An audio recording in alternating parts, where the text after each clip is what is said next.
Are we doing this? We're doing this.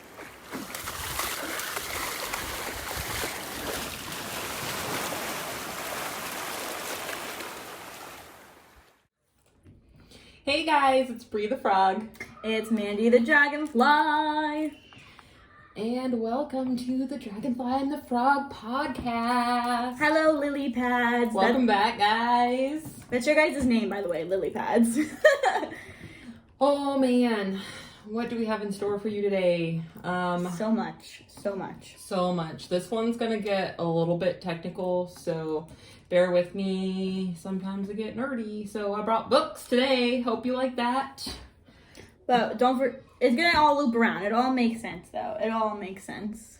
I'm gonna do my best to explain it to you guys, and yeah. Leave us questions if you're not sure. We got Definitely. you. Don't forget, if you guys ever want to chat with us down below in the comments or on our Instagram too. It'll be linked in always the description for you guys. At TheDragonflyandTheFrog. Yes. That's our IG, baby. Mm-hmm. So today's episode is going to be about the power, your power, and what that means. So, your power is kind of like your vibe, your energy, right? Mm-hmm. So, just thinking about like your wavelengths and, how your energy affects yourself and affects others around you, and vice versa. How we're all connected, in the webs of our energy. Well, and it's just like what you said last week, our last episode, your vibe attracts your tribe, it's kind of like that. So how do we how are we perceived by others too? Like, what are they taking from us? How do we attract or not attract with some people?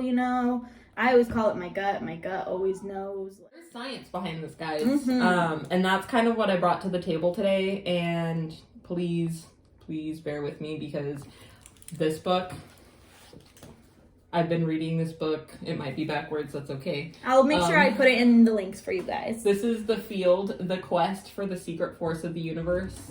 And I've literally been reading this for almost 2 months. It's not a long book, but the information is really dense. And it's literally like a physics book, all about physics. And I've had to reread a lot of stuff just to make sure that I understand what I'm reading. But I'm going to share some stuff from this one with you guys, and also this. And this is Plant Spirit Healing by Pam Montgomery. By the way, this is by Lynne McTaggart.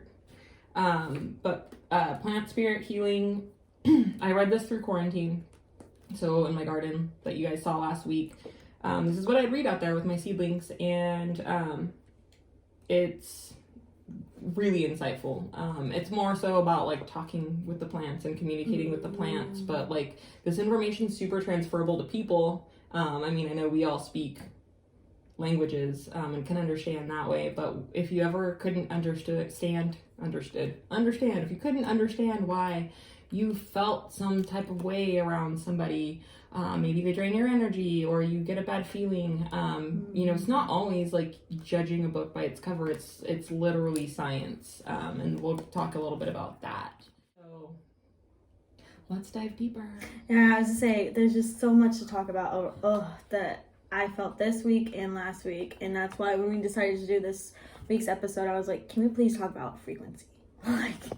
Yes. Frequency, that's a thing I keep talking about, keep conversating about, keep feeling, and I'm excited for everyone else to kind of get what that means, and the difference between frequency and vibrations is definitely a difference for sure. And also just not letting people change your frequency or change your vibration, and that's kind of a really important thing. And so I brought with me today to bring to you guys my favorite quote, and it was something that came to me, it's been with me for my whole entire life, which is funny because I grew up watching the movie The Labyrinth by Jim Henson. So if anybody's ever seen that movie, it is a quote from Labyrinth, and it's the scene where Sarah is talking to the Goblin King because she wants to take her little brother back. Through dangers untold and hardships unnumbered, I have fought my way here to take back that which was stolen from me. For my will is as strong and my kingdom is great. You have no power over me.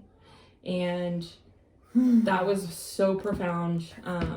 It came to me in one of my darkest times, and I was in a really, really toxic situation with a very toxic person, and I was able to tell myself that on the hardest days, to eventually take my power back and leave that kingdom behind and build my own. You're only as strong as the power you hold over your own mind. Mm-hmm. And that is really important, you guys. Being able to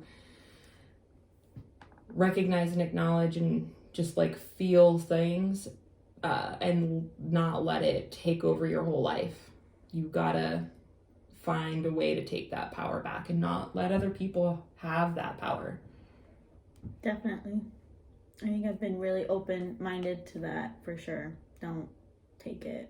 It's not fair to take it anymore, you know. For them or for you, it's not fair. So you might be asking, like, what the science is behind that, maybe? Mm-hmm. And so the theory of it, I'm going to read a couple things to you guys. And I feel like maybe I'll read this and bear with me because some of it's real dry. But we'll read about it and then we'll kind of talk about it and kind of just see where it goes. And hopefully it makes a little bit of sense to you guys.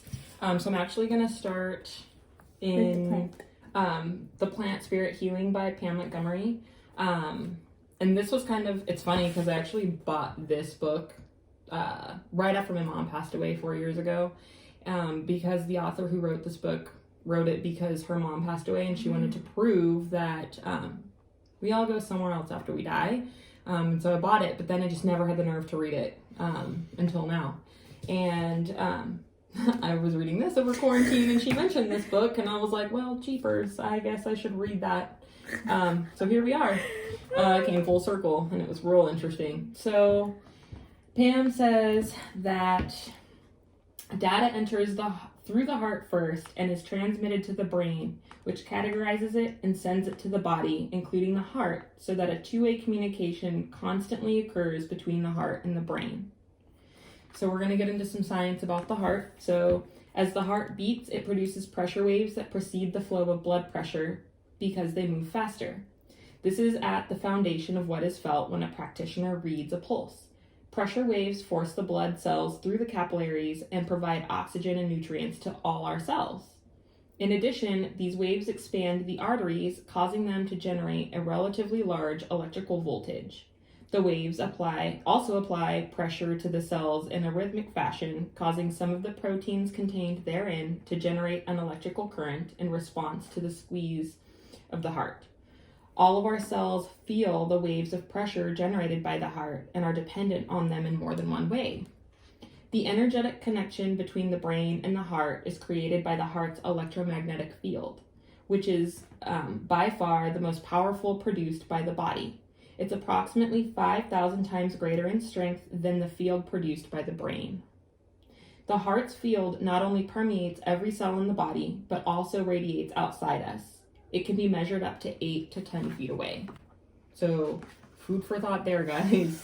Your heart sends out an electromagnetic field that is felt 8 to 10 feet outside of your body. Like, think about that. It makes so many things, like, it makes more sense. Right. I think about certain situations and certain encounters I've had with some people, and then you tell someone about it, though, and then they're like, oh, it's just in your head, or that doesn't make any sense. Why would you feel like that? You just, like, walked past someone, or you just, like, met someone. Like, nah. Like, like, you felt it. Yeah. It's just a matter of, like, being self-aware, mm-hmm. right? So the heart's powerful rhythm tends to entrain other body rhythms. So the theory of entrainment, and this is super, super big. To entrain is to draw along with or after oneself, which is a curious definition when discussing the entrainment of the heart with the brain and or the outside world, and we'll talk about that later. When I read how the first entrainment was discovered, I fully understood this definition. It so happened that a pendulum clockmaker put all the clocks in one room and they all began to tick in harmony. This happened because the pendulum with the largest and the strongest rhythm pulled or drew others into synchrony so that they were all on the same wavelength. Entrainment can also happen in music so that when many different instruments are in entrainment, a beautiful symphony ensues. But without entrainment, there is also dissonance. Among people, when entrainment occurs, there is a connection and true communication. So when you're having a conversation and you're learning something that somebody's trying to teach you or explain to you, and you say, "Oh, I get it," that's entrainment. Entrainment is occurring, and it is only during entrainment that true learning and understanding can take place. When the heart, the largest oscillator or pendulum in the body, emits coherent rhythms and the brain entrains with them, we're at optimal functioning capacity. How about them apples? No, literally, like, I think like my whole face just looks like I'm confused, but I'm not. I'm like taking it in, and it's like it makes so much sense. Everything. I think the clock one I like visualize, which this is gonna sound really dorky. You're gonna make fun of me for thinking Like, it. oh my god. But I kind of you've seen Back to the Future, right? Yes. Okay, it made me think of that, like docs Oh with my like all the geez. clocks and everything. Yes. But it makes sense though. Like so, like the second you said that, I can visualize that, like seeing all the clocks, like even that cute little cat clock, Yep. you know. So sorry. That was a side note. But I think everyone else understood what I meant. Like I could visualize it, and it makes a lot of sense. Like. Well, and so for me, like when I think about that on a like larger scale, yeah, like realistic a people level, people and scale. Don't forget, like this is also talking about plants, but it's like people to people. It's like the person with the strongest vibe is gonna control like the mood of the room or the tone or the settings, whether you're in a living space, out in public, you're at work.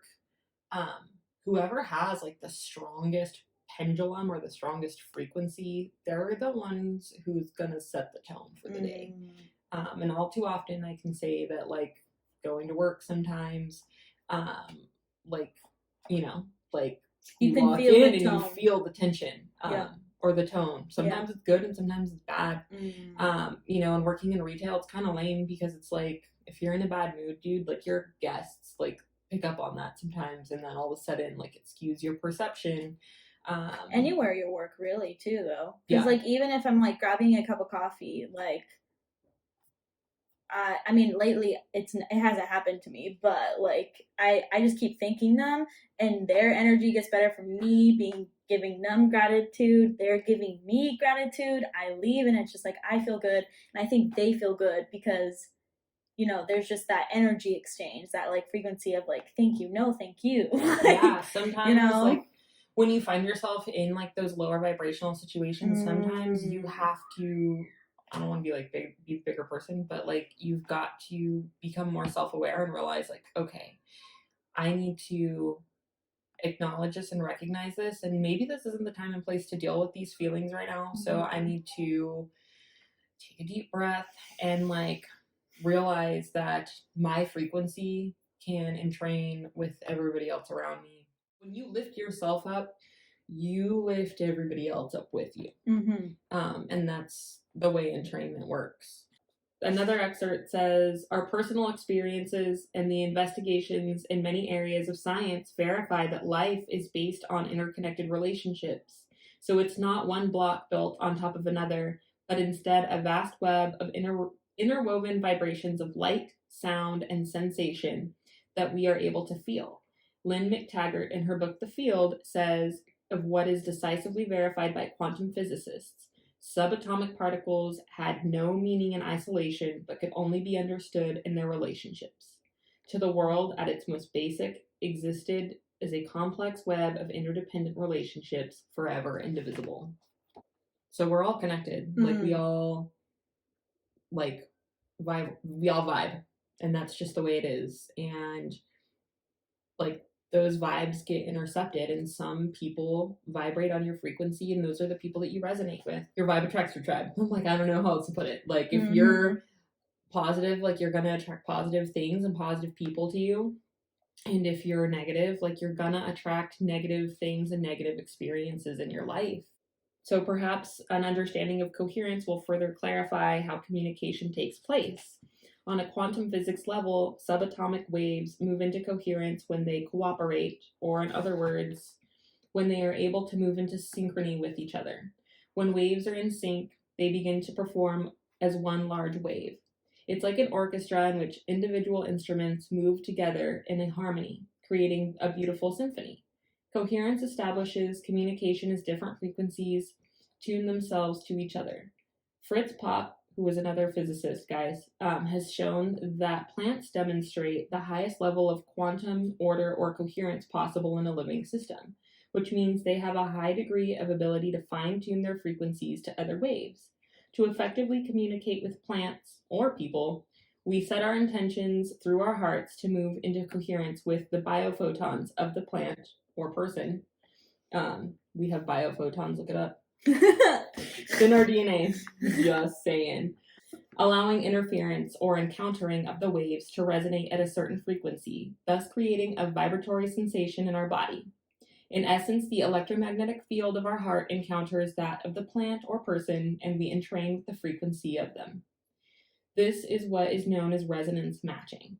This resonance matching occurs within light, sound, and breath, creating a complex sensation that is difficult to separate into individually occurring events and are better seen as nuances of the same experience. This attunement is received through the heart, which sends it to the brain, that then registers it as a felt sense somewhere in the body. This initial feeling sensation is very important because it is what our bodies will remember on a cellular level. The light in the DNA of our cells receives this frequency in a holographic way, meaning that the entire picture of light, sound, and feeling sensation is recorded as a whole entity, so that when we recall the felt sense, we actually receive the entire holographic imprint. So, like, that's when, like, certain experiences that have happened or traumas, like, in your past, or, like, if you're holding a grudge against somebody for doing something, like, that's why it's so hard to let go of some of that stuff, because it gets stored in your body. Like, we're literally bodies of water, like, stored into, like, a piece of mass. And it's, our whole life is, like, a series of wavelengths of experience. It's real crazy. I can get real scientific. I don't want to bore you guys. I've been reading this, and that's kind of where my brain goes. This is when it gets, like, real dry. Real dry. But just to talk a little bit about, like, the holographic part. Basically, a hologram is the scene in Star Wars where Princess Leia says, yeah, girl. "Help me, Obi-Wan Kenobi. Yes, You're our girl. only help." Yeah. That's a hologram, and this kind of breaks down, like, much deeper level than the sticks and stones of the world that we just see. Our brain primarily talks to itself and to the rest of the body, not with words or images or even bits of chemical impulses, but in the language of wave interference, the language of phase, amplitude, and frequency. The spectral domain, we perceive an object by resonating with it, getting in sync with it, and to know the world is to literally be on its wavelength. So think of your brain as a piano. When we observe something in the world, certain portions of the brain resonate at certain specific frequencies. At any point of attention, our brain presses only certain notes, which trigger strings of a certain length and frequency. This information is picked by the ordinary electrochemical circuits of the brain, just as the vibrations of the strings eventually resonate through the entire piano. What had occurred to Prebrim, who's another physicist, is that when we look at something, we don't see the image in the back of our heads, in the backs of our retinas, but in 3 dimensions and out in the world. It must be that we are creating and projecting a virtual image of the object out in space, in the same place as the actual object, so that the object and our perception of the object coincide. This would mean that the art of seeing is one of transforming. That's a key thing right there, guys. The art of seeing is one of transforming. In a sense, in the act of observation, we are transforming the timeless, spaceless world of interference patterns into the concrete and discrete world of space and time, the world of the very apple you see in front of you. So according to Pribram's theory, when you first notice something, certain frequencies resonate in the neurons in your brain. These neurons send information about these frequencies to another set of neurons. The second set of neurons makes a Fourier translation of these resonances and sends the resulting information to a third set of neurons, which then begins to construct a pattern that eventually will make up the virtual image you create of that apple in space on the top of a fruit bowl. So when we talk about like you were in a bad mood, so you had a bad day, you were vibrating at a frequency that only allowed you to see things that were in that same wavelength. So you created a reality of having a bad day per se because your mindset couldn't see past that. And so that's something that's really important to just be aware of. For sure. Like, makes me just think about everyone right now has very heightened, very just different emotions that some of us aren't used to or don't know how to like take right now. And a lot of people are like aggravated and angry, and it's like you could either take it when it comes to like customers, to like friends, coworkers, or anything, and sometimes you can just run with it. Like sometimes, I start my day so good, and then all of a sudden, if I let like one bad thing, then it could ruin the rest of my day. But lately I've been trying to question it. Like, okay, if like, say because I was running late, like, why am I getting all angry just because everything is like running? Like, well, because I ran late, now this is happening, and then now I can't get this and that, and it just goes. It's like a drop of water. You drop the water into the water, and it just creates a ripple effect. Yeah. But lately, I've been trying to like stop it from getting. I mean, obviously, it's gonna ripple. Like, it's impossible for you not to like run with it. But I've been trying to personally question or ask myself, okay, why am I getting angry at this? Like, is it because I don't have any control? Is it because I accidentally slept in? And well, why are you mad at yourself for accidentally sleeping in? It's like, well, my body needed to sleep in, so that's why I slept in a little bit longer. It's like, okay, well, your body needed that and you were listening to yourself, so why are you getting mad at yourself for that? So it's just having that like inner like narrative, which I don't know if I'm making any sense. I can layer onto that from a manager standpoint, being a store manager. Let's say you were running late, you slept in, you missed your alarm or whatever, and now you're freaking out because you are waking up when you're supposed to be at work, right? So now that freak out in your mind is all crap, like, I'm gonna get in trouble for being late and blah, blah, blah, blah, blah. And unfortunately, we live in a society where, like, that's kind of a harsh reality. Like, employers like to hold people accountable for, like, not showing up to work on time. And that's kind of a thing. So I could see where, like, we're all conditioned to get mad at ourselves for doing that, number one. But you just have to realize, like, okay, well, like, it is just a job. And, like, yeah, it's gonna suck, but at least I showed up, and, just dust it off. Dust your shoulders off. Because if you let it affect you, the rest of your work day or the rest of your day is going to be bad. You're going to find literally every little thing to pile on. Well, and then this person was like this to me, and this is why, because my day started off bad. When you get into that kind of like narrative, well then, yeah, obviously your day is going to end bad. And also, like, I find, like, I'm like super dramatic, I don't know. But like, I find when I get there and I'm like freaking out, I'm like 0 or 100, like always. So it's like, for me, when I find myself up here, I don't perceive the world around me anymore. And that's like the best way I can explain it. I kind of start to check out because I'm just so not present in the physical world anymore. It's almost like I'm between worlds. And I misplace things, I can't find things, all of a sudden it's like everything is gone missing. And I've gotten real good about catching myself in the moment, because I used to just take it and fly and I would freak out. I'm always like, okay, just breathe, just breathe. Literally breathing bring yourself helps. down so that you can get back to reality, to finish the task at hand. Just don't get overwhelmed. It's gonna be okay. When you catch yourself, find a way to bring yourself back. For sure. To be grounded. What I do is I do the breathe in for 5, out for 5 times repetition now. And I learned that from some of the meditations I've been doing, and some of our favorite podcasters saying that the breathing, it sounds really silly, but I promise you, once you hit to your 3rd or 4th time doing that repetition of in and out for 5, you already calm down. You are already centering yourself, grounding yourself. Another thing some people do, which I haven't done, but I think is really cool, is some people actually keep a rock or something in their pocket and physically feel that earth, and that literally grounds them. That's why people collect crystals, and each one has its own frequency, and that's also been scientifically proven, and that's kind of what's so cool.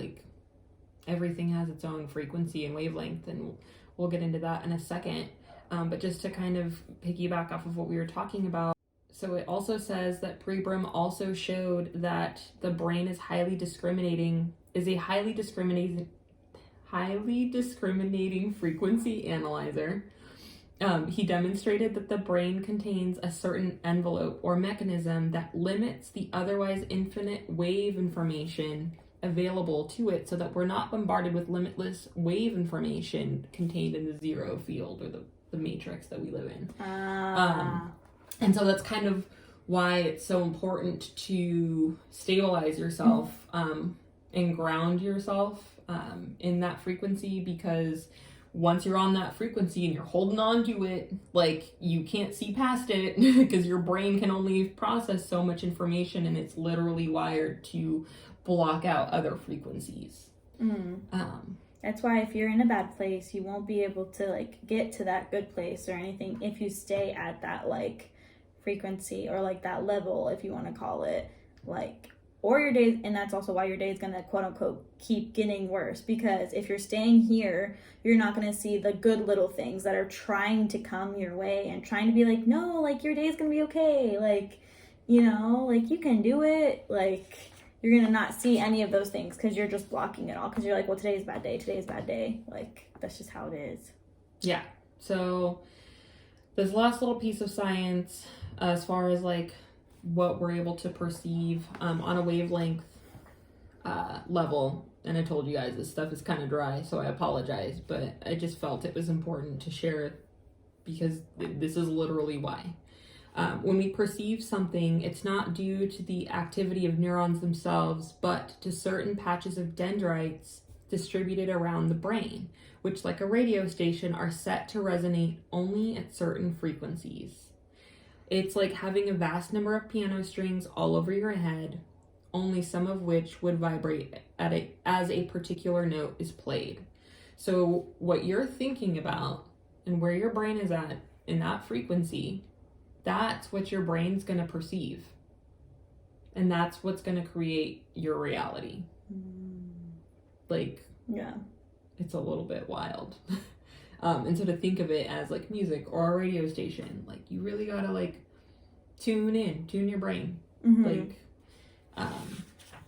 It's a big deal. Yeah. This is what it is, okay? I said empty your mind. Be formless, shapeless, like water. Now you put water into a cup, it becomes the cup. You put water into a teapot, it becomes the teapot. Now water can flow, or it can crash. Be water, my friend.